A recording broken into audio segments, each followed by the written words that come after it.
and the folks are still filing in here to Hi-Ho Bar and Grill after an extended weekend. Lots to get to over the next hour. We start with our round. We're calling it the round table, tables of irrelevancy. We've got 3 head coaches with us this week. From cross country, Sean Goswich, from Griffon soccer, Jake Plucker, and Griffon football, Tyler Fenwick. Gentlemen, thanks for being up here. Well, we got to dive in, guys. The biggest news of anything happened a day after our first show, a week ago today. Big news that Taylor Swift, Travis Kelce engaged. They were seen at Arrowhead Stadium on Thursday. Coach Fenwick, I just want to throw this to you. Is this good for football? I mean, what do you think about that? I don't care. Yeah. Gosh, I got a text from my daughter. Yeah. And she said, and the text says, Travis and what's her name? Taylor? Yeah. Travis and Taylor are engaged. And I'm thinking, do I know a Travis? Do I know a Taylor? I'm trying to figure out, like, what friends of ours. And I'm like, who are you talking about? She's like, Travis Kelce. And I was like, oh, my gosh, I don't care. Yeah, is Kylea a pretty big Swiftie? Or? Who's not? You know what I mean? Like, yeah. Jake, Sean, how about you guys? What do you think? Some say this is a publicity stunt, but any takes? I mean, you're a Niners fan. What do you think? We have quite a few girls that are Swifties, and so that was the talk of the town for the first part of that practice. So, but I don't care. Yeah. good for them. Yeah, that's good for fair. them. Sean, anything from your side over there? I got no insight. Same as Plucker. Like, good for them. It is what it is. Yeah, get ready for more of that this football season. I guess you can say that. Well, I was surveying a couple of group chats. I always ask a few people for some topic ideas, and a debate that's kind of bubbled up randomly this year, and it did so again in a group chat. It's this whole 100 humans versus a silverback gorilla. That was a big trend this year, and it came up again in conversation this weekend. Now, you guys coach some pretty athletically impressive humans. Let me ask you, who wins in a fight, 100 humans versus one silverback gorilla?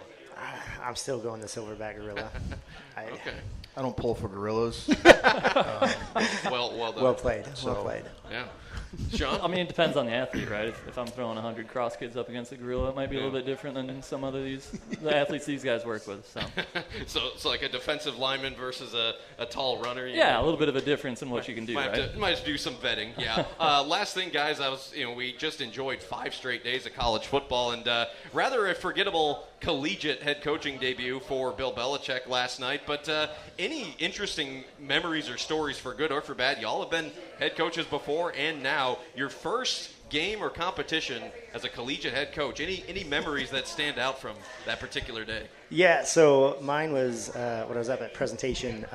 It was the first year we brought the program back, and we had quite a few girls who were either hurt or still trying to get cleared. And in soccer, you can play with 7 is the minimum you can play with, and otherwise it's 11v11. We had, I think, 8 eligible, healthy girls that day, and so that was the very first game, and I mean, it was rough, and it was hot as well, but they wanted to get down there and kind of play, so we took our lumps, but it was memorable, that's for sure. Coach, if I'm remembering right, Missouri S&T versus Chadron State, 2013. You guys won the game, right? No, we lost the game. There you go again. I legitimately thought you won. I'm so sorry. Oh, my goodness. I actually thought they won, yeah. But any memories? I think it went to overtime, or it was close. But no, we did not. Thanks, Tommy. I apologize. Sean, was William Penn? Was that your first head coaching job, or? It was. Okay.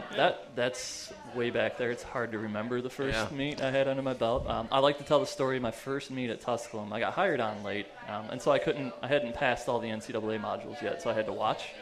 Only observe that first meet.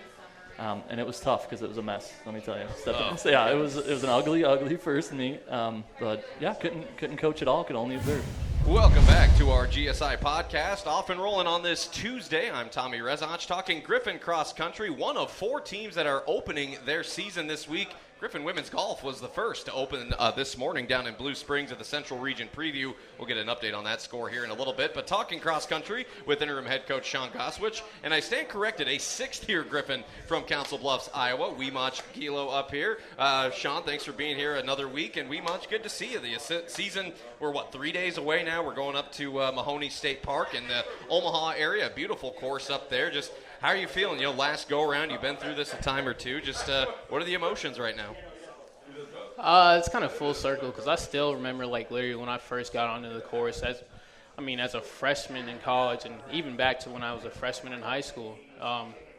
I'm glad I've been able to extend it for so long, and it's just another time to do it, Yeah. Take me through the off season. We a lot happened there in May. You're getting ready for nationals in the 3,000 meter steeplechase, and then of course we had a track program that was cut and then reinstated, and then Sean slides into this interim role. So a lot of factors obviously going into this. Just take us through this decision to go with us for one more year. Yeah, I mean the efficiency was about as good as a pigeon in the subway, but we can still fly and get our thing done, and it's crazy to see how far we've come, the things that we had to overcome, and just the unity of the people that we have here and that are willing to stay and be Griffins and, still want to compete as a Griffin. Yeah. And, Sean, we talked about it last week. Some of these returners, 5 seniors, 3 fifth years, or a 6th year in the case of Weemach, just to have someone like him and Caden and Mason Orschelin back, guys who have been in the trenches for so long. How much easier does that make kind of your job as you navigate this fall? It makes it a lot easier, to be honest with you. The seniority, they definitely kind of help usher in, guide the guys who might be a little bit nervous that first time around, right? Mm-hmm. So having those guys is a great boon to what we do. Yeah, and for you, Weemach, for your relationship with Caden and Mason, or, Pau, who's back with us for another year, how much do you guys kind of take it upon yourselves to show some of these younger guys and just kind of be front runners for this team? I mean, a lot. Like a guy like me who's been so old on the team, and they call me Unc and whatnot, even though some of them are the same age, but I just been in the game so much longer. It's cool to, apply the knowledge that I have towards those younger guys and still kind of give it to even some of these older guys, because the good thing about me being on multiple teams, I've seen different training aspects and, different chemistries along different people, and I'm just glad I could kind of pay that back towards these younger guys, and I try to do that every day, hard way or the easy way. Yeah. And Sean, spending a little time talking about our women's team, we know there's some youth there with 5 freshmen, but we talked about some of the returners there, and Abby Kinney, Abby Smith, but 6 total athletes back from a season ago, like a Bailey Cutler, just as an example there. Pretty good place to start. Just how do you feel about the depth on that side of things? Sure. I mean, the experience, again, kind of talks for itself, with your Abby Kinney, your Bethany, and your Baileys. But it's a good group of freshmen coming in. So we'll be deeper than we were last year. Should be better than we were last year. And 9 freshmen on the men's side as well. Well, this season starts at the place it did last year, Mahoney State Park, the Platte River Rumble Gold. It's this coming Friday in the evening, a 6 o'clock start for the women's race and a 6:45 for the men. Now, Sean, is it a 6K for the men, 5K women? Do I have that right? That is correct. Okay. Well, Weemach, you had a PR in a 6K in this event last year, 18:45, I believe was your time. Just take us through that course and your familiarity with it, and what do you like about this venue, I guess? When you're in Omaha, everything's flat. So you're from Council Bluffs. Yeah. So it's easy to slide on. And, we'll get to see familiar faces, even some bigger teams out there, and it's just fun to honestly not feel any pressure of competing against people like this, especially since it's the shorter standard of our race, which is usually an 8K. It's just 4 miles of having fun. Yeah, and Sean, we talked about this last week too, that there's a lot of different teams from a lot of different divisions. We'll see some MIAA, some Central Region, but some NAIAs, JUCOs, Division I programs participate in this. What kind of opportunity do these athletes have to just go out and prove something early? Sure. I mean, in a meet like this, sometimes you're a potato chip, sometimes you're a corn chip, and we just want to be the corn chips in this instance. Corn chips? Corn chips. What does that tortilla. mean? Corn tortilla. Okay. Yeah. I was like, okay, yeah.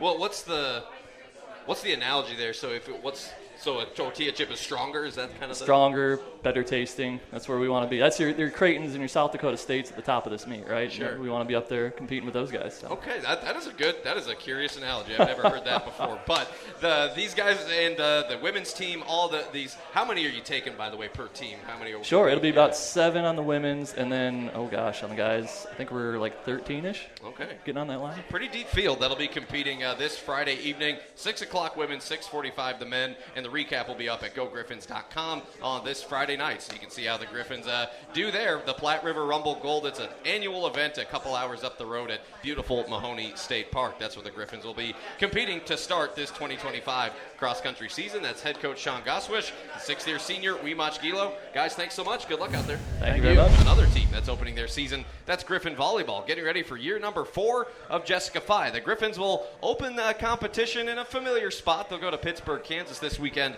for the Gorilla Classic, playing 4 matches total, 2 Friday, 2 Saturday. We'll break that down in a little bit, but Jess, it's kind of like we talked about last week. There's some palpable momentum with this program with a 23-8 record last year. So many returners coming back. I mean, you guys have been grinding too these last handful of weeks.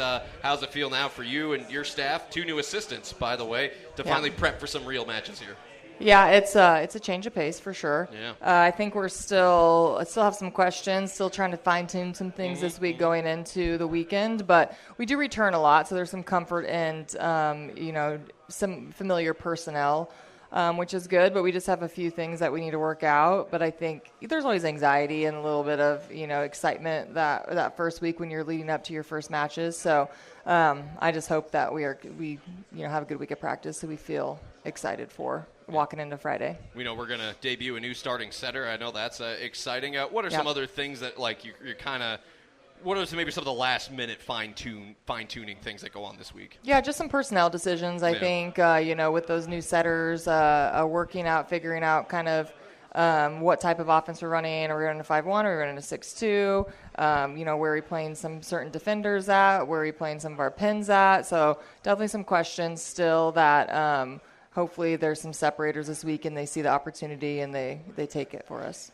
We've enjoyed steady progress since your first year, and last year was a terrific one, and now we know that from the outside there's some expectation. This team picked 4th in the MIAA preseason poll, and I looked just today, 26 votes in the preseason coaches top 25, and I know that stuff, it means more or less to other people, but for you as a coach and for this team, I mean, how much do you guys own it to see that, hey, there's a bit more expected out of us now than maybe there was before? Yeah, I think it's a privilege. I think, we've worked for it. We've gotten it. I think, we don't talk about the rankings very much, even like national rankings versus the, coaches poll. But, it's a privilege to have those expectations and to be noticed in that way. But I don't want it to ever make it.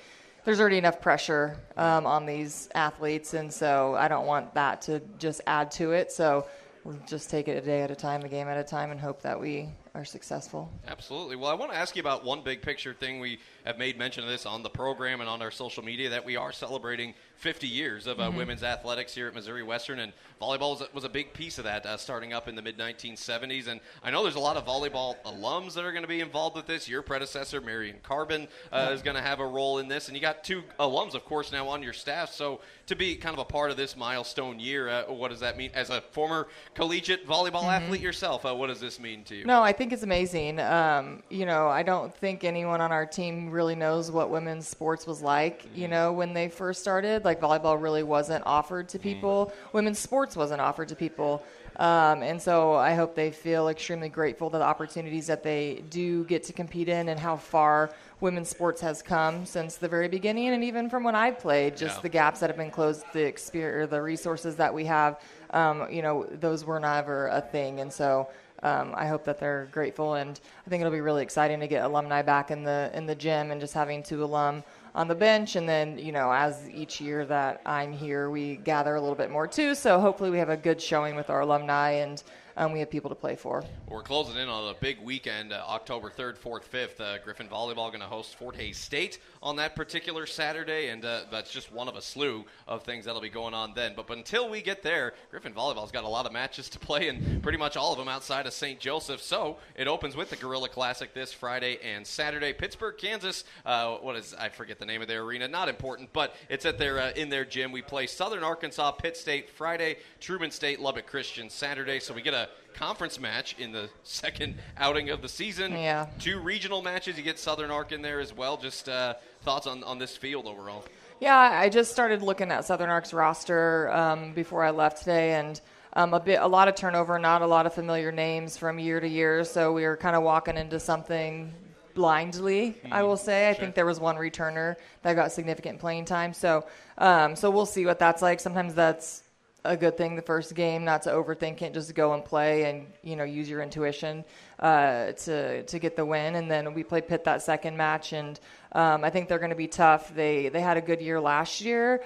They've always played us really tough. They're scheduling us Friday night at home, first home opener, so I think it's going to be a big game with a big crowd, and hopefully we're able to perform under that so early. And it starts on Friday at 2 o'clock against Southern Arkansas. Pittsburgh State Friday at 7. And then Saturday gets things going in the morning at 11:30. The Griffins take on Truman State. And then Lubbock Christian Saturday at 4:30. I feel like something that gets kind of overlooked. I mean, you guys are playing back-to-back. I mean, that's 4 in basically 24 hours just over. I mean, we're used to just playing 1 during conference play. So what is the challenge of people staying fresh and focused? I mean, that's a lot of sets to be playing right there. Yeah, it's a lot, especially if you don't have any depth, or if you have a lot of 6 rotation players. By game 3-4, you are asking them just to dig deep and find it. It's a big push right now for Division II volleyball to kind of lower those games, going from the dates to the competition, so that way we have the opportunity to maybe just play 3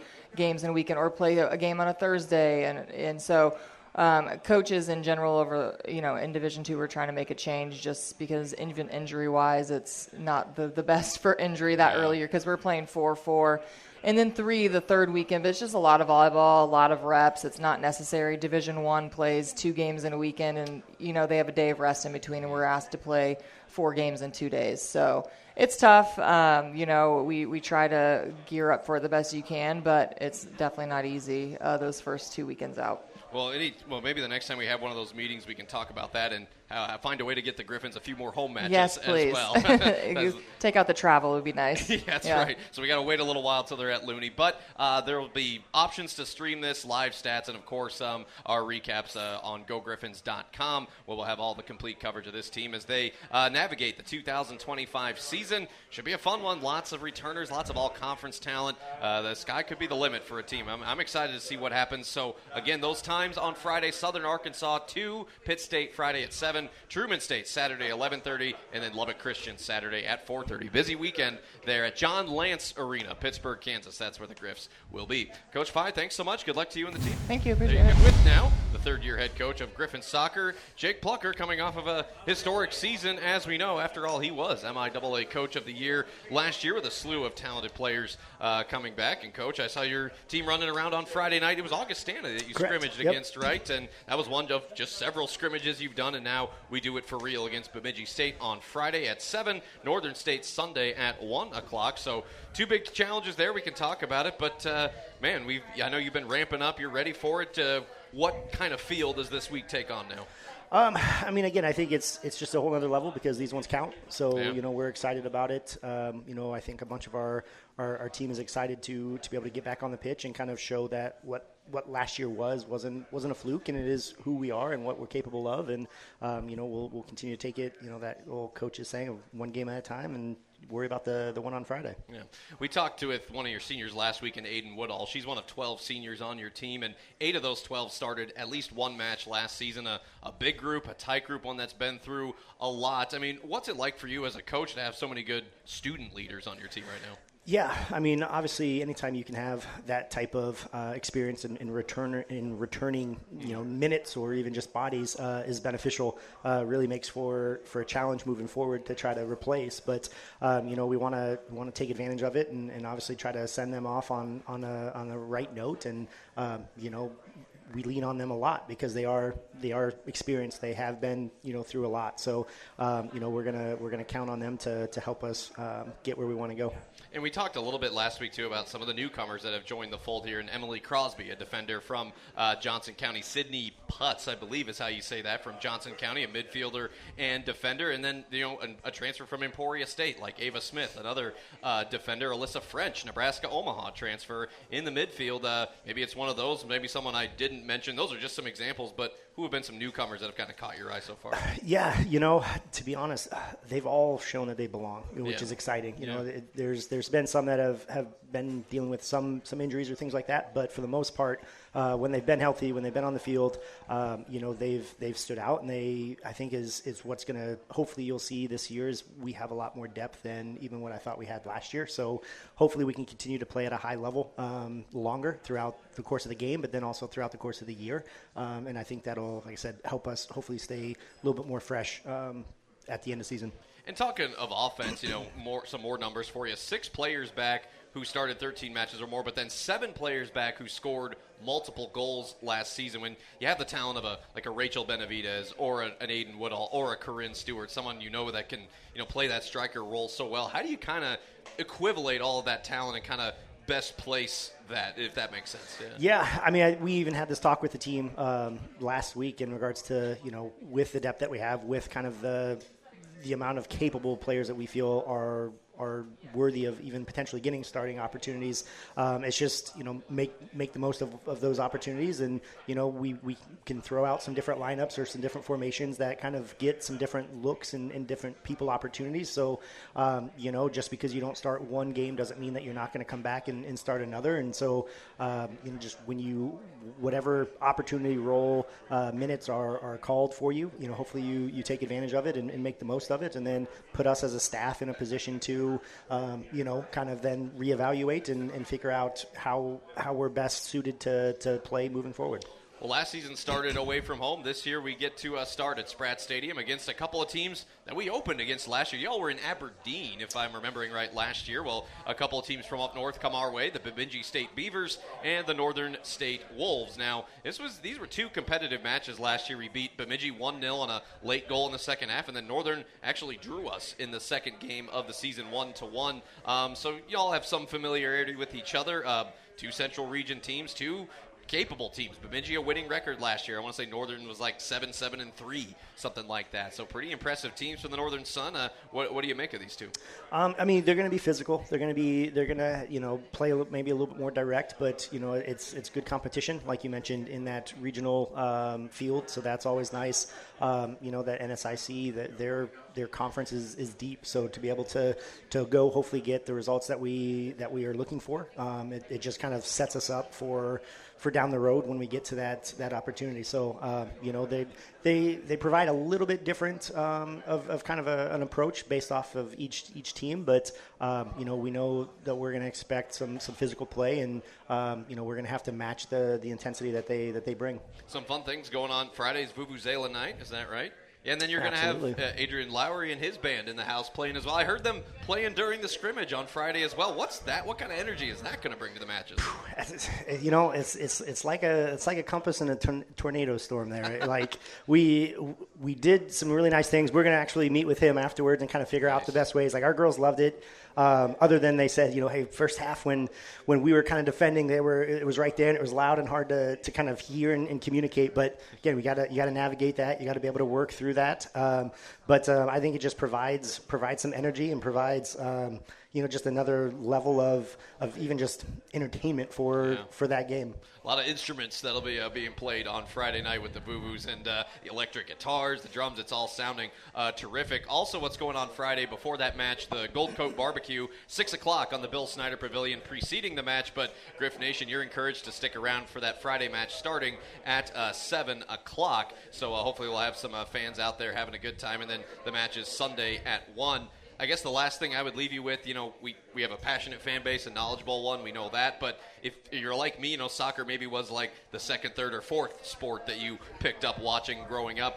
To any fans out there that want to get a crack to see you guys, I mean, the record and the accomplishments speak for itself. But what's kind of your pitch to a typical fan that may want to watch your team for the first time? Sure. I think there's a lot of different ways the game can be played. And so, I think we have a beautiful brand, and we like to try to keep it on the floor and knock it around. So it is enjoyable. We try to be very aggressive in attack, and I know kind of some of the knock on it is, there's not enough goal scoring, or it's boring, this, that, or the other. But I think with our depth and with the group that we have, hopefully we're scoring multiple goals a game, and so it is that much more exciting of a match to come watch. But I think we have a hungry team, and so I think you're going to see the best out of them in regards to how they perform, how they play, how they carry themselves, and so excited to be able to get this thing kicked off on Friday. And will you be able to watch your Niners this weekend with this going on? Or?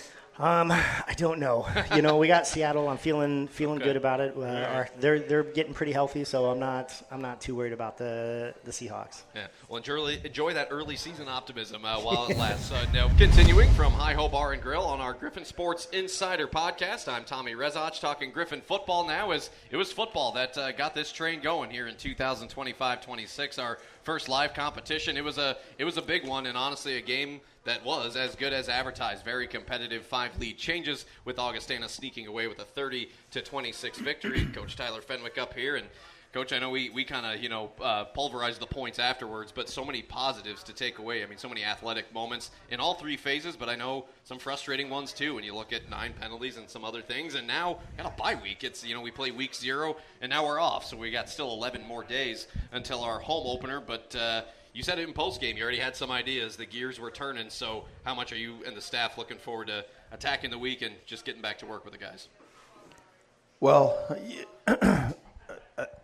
it's Labor Day was yesterday. I've never not been preparing for a game on Labor Day. I mean, usually we work on Labor Day, which was different last year. I mean, we did yesterday but we did bring them in, and met with them and put the game away.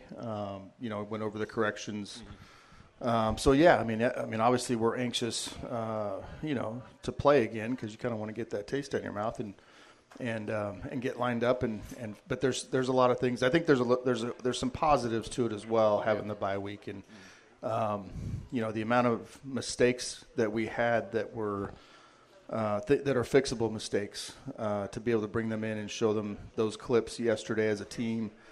Show them the positives, show them the negatives, the things that we've got to be able to, understand situationally and how it can affect the outcome of the game. So those are things that we're going to have to or be able to go into this bye week, not necessarily totally preparing for the next opponent, but and we'll do some of that, but we can really focus on ourselves and how to fix the things that we screwed up on Saturday. Yeah. And just breaking down some of the elements, of course, I know there were a lot of listeners out there and even people within the walls who were curious to see who's quarterback number 1. Well, Kane Donovan was one of your 4-team captains, and when you look at the numbers, it was one of his best days. Got career best 226 yards, completing 15 of 27, and his first multi-touchdown throw game as well. A couple of throws to Bryce Marcus, which really got us going the first quarter, and then Michael Haggerty caught his 3rd career pass right before halftime for a touchdown. I personally was impressed the fact that anytime he was under pressure, his ability to scramble and improvise, a little bit of sidearm, a little bit of shovel pass. He made some things happen, just evaluation of QB1.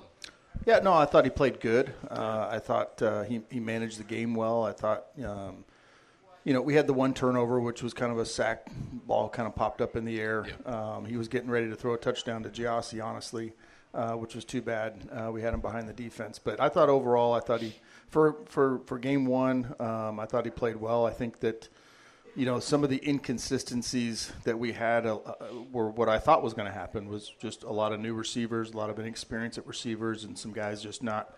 That's a position that we need to. They're going to learn a lot from this game, and most of them it's their first game, or they haven't had a lot of meaningful minutes in the past. So. I think that's somewhere where we're going to see a huge jump over these next 2 weeks now that they've been in it and seen it. But overall, overall for game 1, I thought that, Kane is going to continue to improve. 15 completions to 9 different receivers and 6 receivers catching multiple passes. And one bright spot that we talked about up here last week, and he shined, particularly that first half, Bryce Marcus, 89 yards receiving, first career catch, first career touchdown. Man, and we saw what he could do in the return game, too. I mean, that guy is a weapon. I don't know how else to say it other than that. Yeah, he is a weapon. Is that your question? I don't know if it was really a question, just a statement, reaffirmation. Right. Wasn't sure what. But thoughts on Bryce Marcus? Yeah, I mean, Bryce he impressed. Bryce. Bryce. Yeah. Bryce is he's a playmaker, that's for sure. And I think his future's so bright because he hasn't played in a game in 2 years and very little in the bowl game that 1 year, but. Just getting used to the offense and so the amount of mistakes, the inconsistency, again, from the receiver group. But, Bryce has huge moments, and then he has things that he needs to work on, which is expected, and those are things that you have to work through. And so the ceiling for him is really high, and he's only going to continue to get better, and I think as well as all the other receivers. He had the 2 longest play from scrimmage for us, a 45-yard catch, and then his touchdown was for 44. Yeah, in electric. that game. Yeah, that was a lot of fun. Defensively, here's some numbers: 8 pass breakups, we blocked a field goal, there was a sack, 6 TFLs, 9 third down stops, including 3 3-and-outs, and 2 fourth down stops, including 4th and goal at the 1-yard line. We knew that Gunnar Hensley, their all-conference, all-region quarterback, and Isaiah Huber, his favorite target, we knew they were going to be a challenge. And defensively, there were some athletic moments, and I'm sure some things you're going to correct, but just overall thoughts on how those 11 played. Yeah, no, I mean, I thought defensively we stopped the run the way we need to stop the run. I mean, they were not going to run the football on us. I think they got one. We kind of I don't know, got out of a gap. It was a tough fit for us, but but we ended up making up for it. But overall, they weren't going to run the football on us. I thought the 4th and 1 stops were huge for the momentum of the game.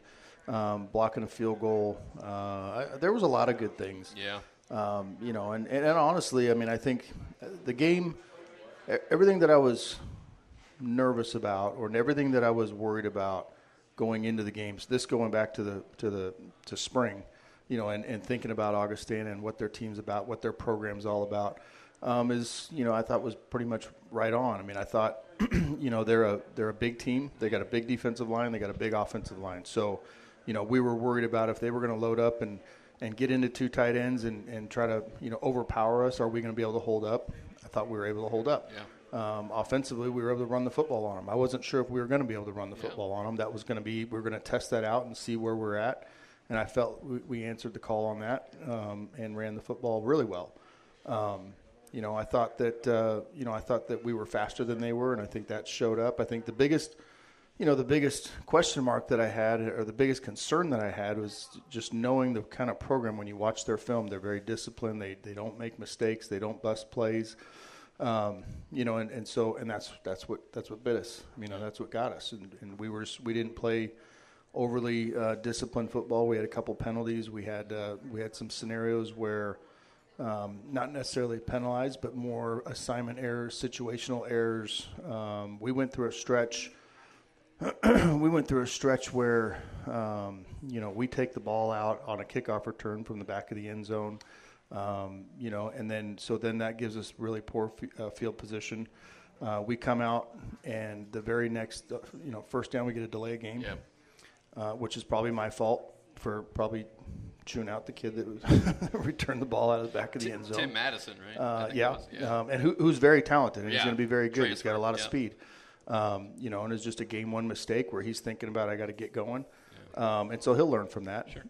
And then we give up the safety, and then we kick off after a safety from the 20, and we kick the ball out of bounds. So that gives them field position. Our defense comes out and goes 3 and out. Yes. And they punt the ball to us, and we catch the ball on the 7-yard line, which is a big no-no. We're supposed to let it bounce and go in the end zone.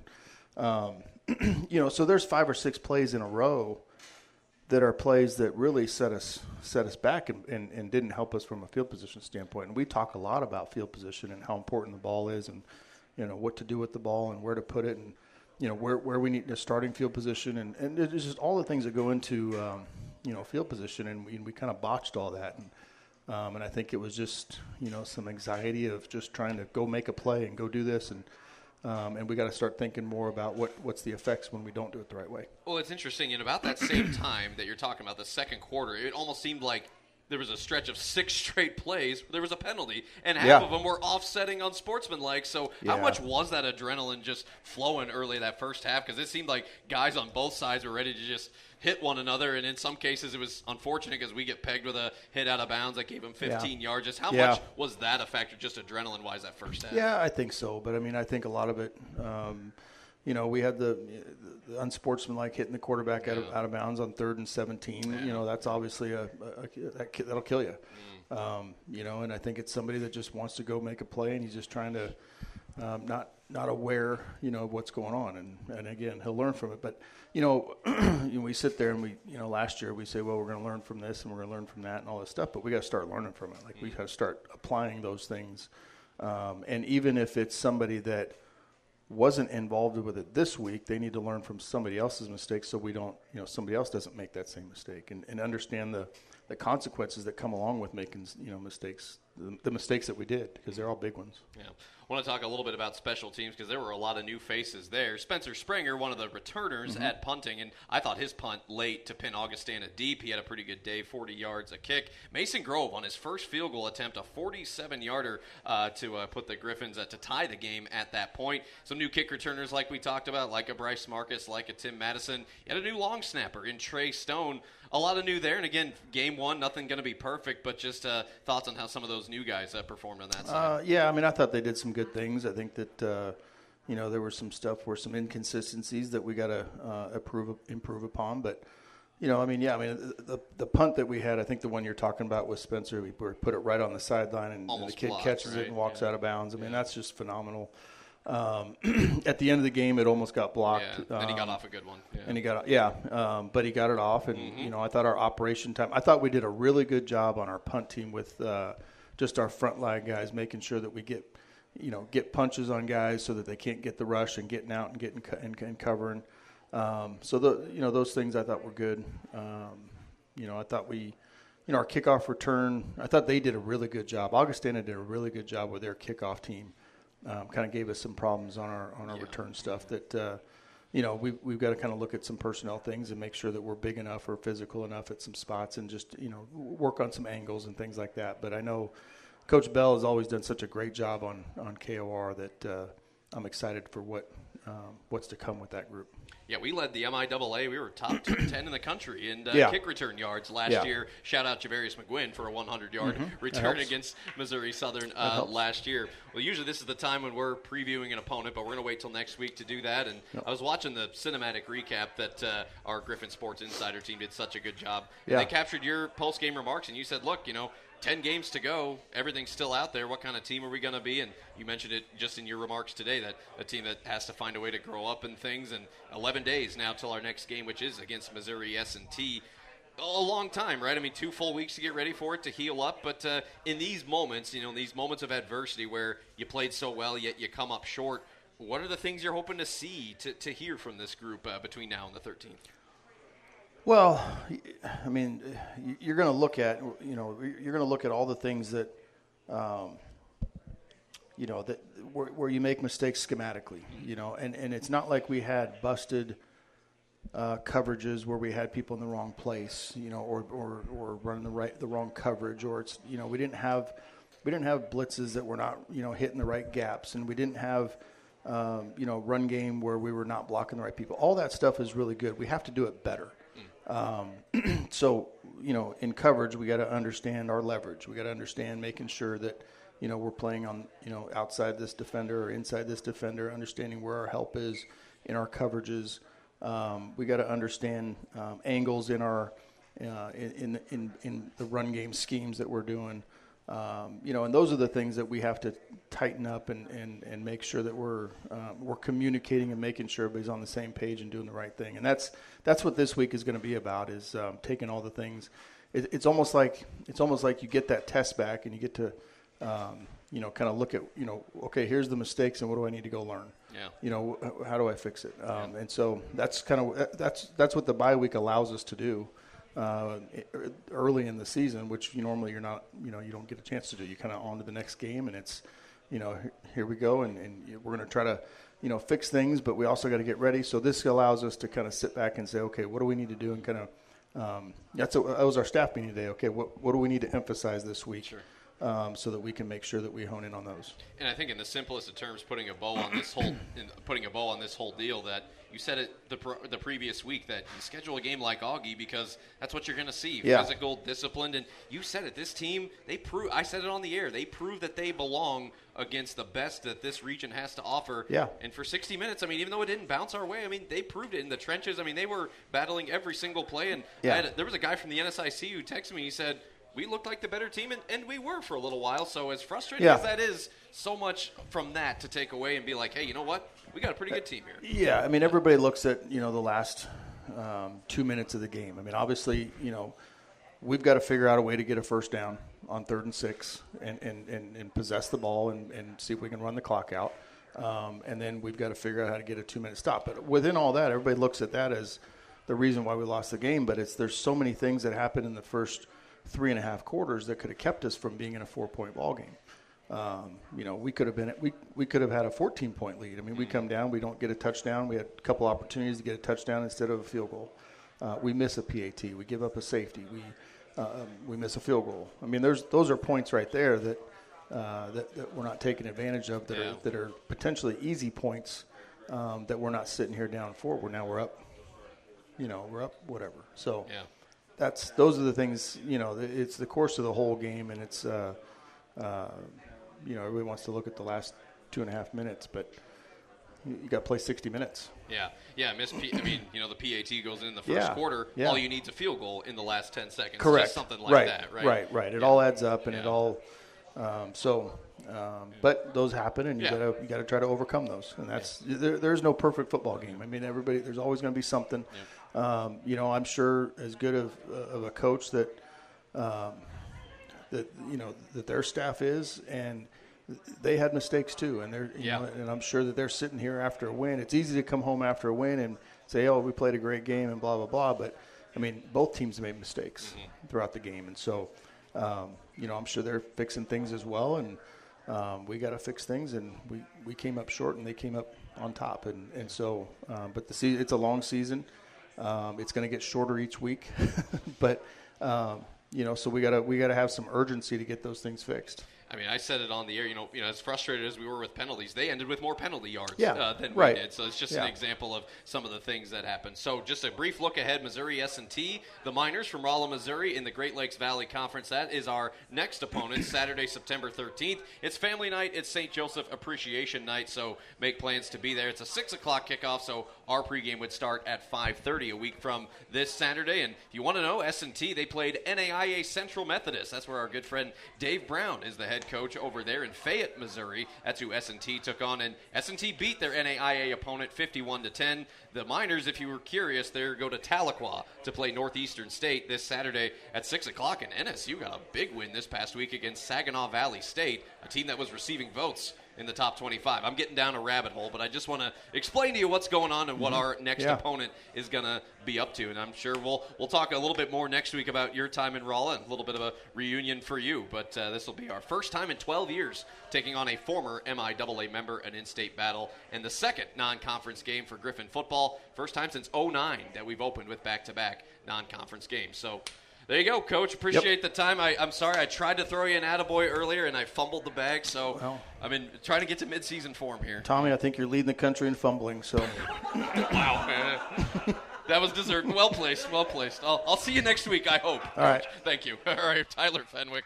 Okay, that was good. He got me. He got me again. So when will I learn? This is year 3. I got to learn at some point. Year 3 for Coach Fenwick. And, boy, what a memorable opener, though. And I heard from so many of you that listened and tuned in, so I appreciate that and hope you'll keep that up all season long. So we get to relax a little bit on Saturday and then back at it for our home opener. All right, before we wrap up the show, just a few things that are going on. We mentioned women's golf has teed off in the Central Region Preview. And, folks, the Griffins are tied for the lead right now through 10 holes. They are 4 over par, so Missouri Western Women's Golf is off to a terrific start there at Adams Point Golf Club in Blue Springs, Missouri. Avery Wells of Missouri Western, 2 strokes off the lead. She is in 4th place right now, so that's what's going on. They wrap up that tournament tomorrow. Friday, remember, Gold Coat Barbecue, 6 o'clock at the Bill Snyder Pavilion, ahead of Griffon Soccer's 7 o'clock game against Bemidji State. Saturday, this coming Saturday, it'll be the Black is Gold Poster Blitz. That'll be at various locations and businesses across town.